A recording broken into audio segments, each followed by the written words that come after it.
Hello, and welcome to the Nutrition Diva podcast. I'm your host, Monica Reinagel, and today I'm taking a look back at the nutrition stories that really got my attention this year. Our show received support this week from Cijo. Cijo bedding and wellness essentials elevate your home into a sanctuary.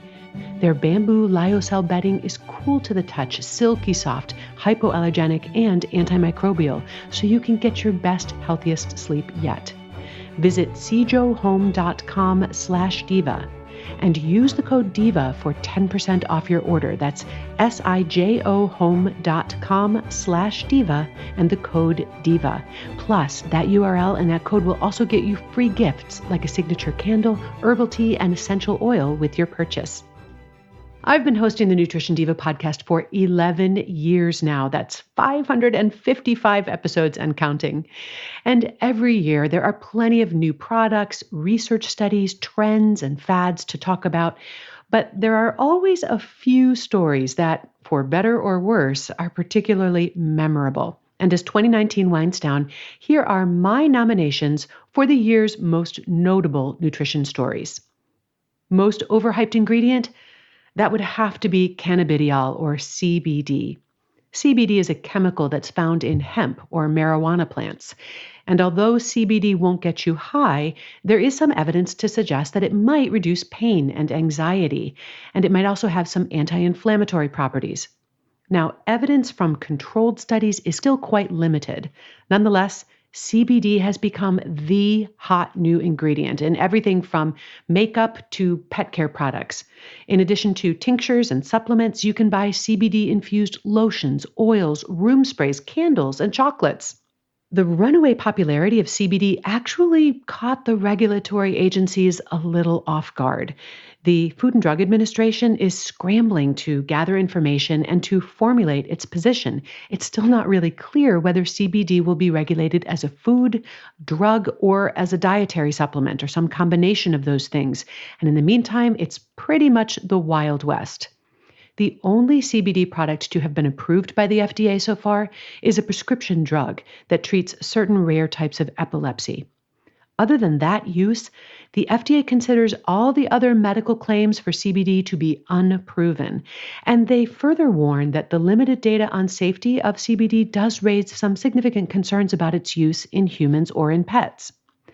A lot of the products out there riding the CBD craze don't contain enough active ingredient to pose any real risk, but that means they're also unlikely to provide any real benefit. So the quick and dirty on CBD, although the research is still preliminary, CBD may be useful as a treatment for pain, anxiety, and other conditions, but the current lack of regulation leaves consumers unprotected against potentially unsafe products and against unproven claims. So buyer beware. My pick for biggest game changer, microbiome analysis for blood sugar control. High blood sugar is a serious condition that threatens the health of more than 100 million adults in the U.S. alone. And for decades, we've taught people to control their blood sugar by counting carbohydrates. And although this was helpful, it was an extremely blunt tool. The development of the glycemic index put a slightly sharper edge on that tool, but now we've honed that edge even further.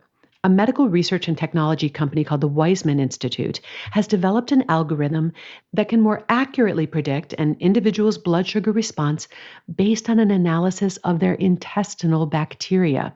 Dietary recommendations based on this algorithm have been shown to control blood sugar better than standard dietary advice based on carbs or calories. You can read more about this new development in my recent episode number 551, Can Your Microbiome Reveal Your Ideal Diet? I predict that artificial intelligence and machine learning is going to lead to more healthcare revolutions in the near future. But just as with CBD, there are likely to be a lot of companies jumping on the bandwagon with products and protocols that have not been scientifically vetted. So you'll want to do your homework before plunking down your credit card. The quick and dirty? I think this new approach could be a game changer in the treatment and prevention of diabetes, especially if health insurers start picking up some of the tab. The worst diet fad of 2019, that would have to be the carnivore diet. This one is so absurd, it almost seems like it might have been a prank, but unfortunately, it was for real.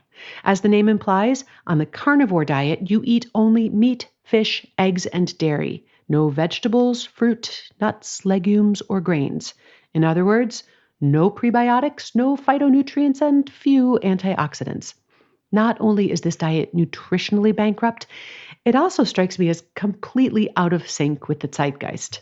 Lower carb and higher protein diets do continue to be popular, but as a society, we're becoming more aware of the environmental impacts of raising animals for food, and more individuals are seeking to reduce their consumption of animal foods.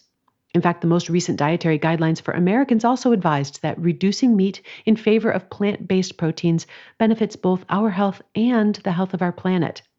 The quick and dirty on an all-meat diet? No. Just no. Before I continue with my picks for the most useful nutrition hack, the most misunderstood nutrition concept, and this year's coveted Snake Oil Award, a quick break to thank our sponsors. Support for this episode comes from the educational podcast Grammar Girl. Every week, Grammar Girl answers listener questions about writing and language. Ready to beat writer's block in the new year?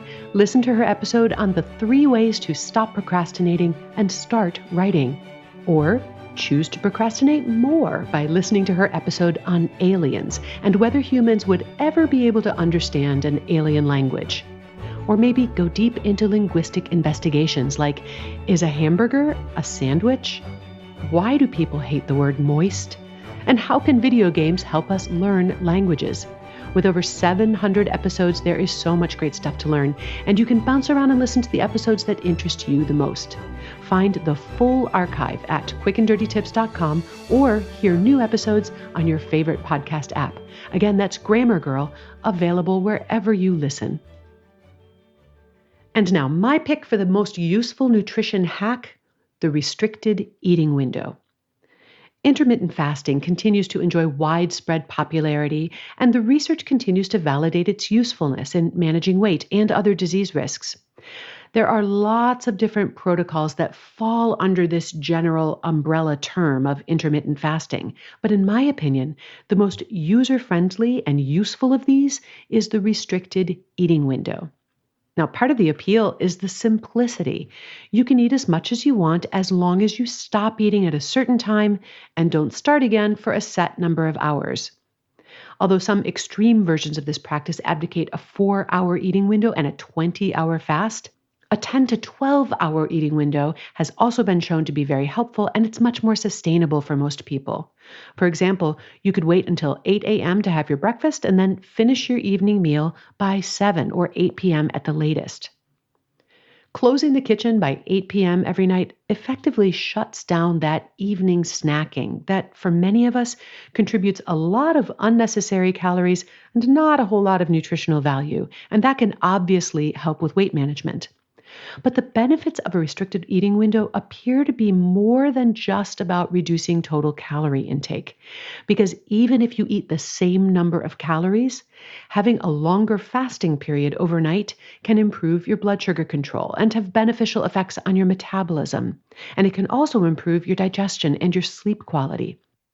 The quick and dirty, observing a 12 to 14-hour fast every 24 hours offers multiple benefits. This year's most misunderstood nutrition concept, leaky gut. Intestinal permeability is a real medical condition, complete with validated diagnostic criteria and treatment protocols. It's also fairly rare. Leaky gut, on the other hand, is a made-up condition that, according to the interwebs, affects 80 to 90% of the population. Contrary to popular lore, undigested food particles do not slip through gaps in the lining of your intestine and enter your bloodstream, ever.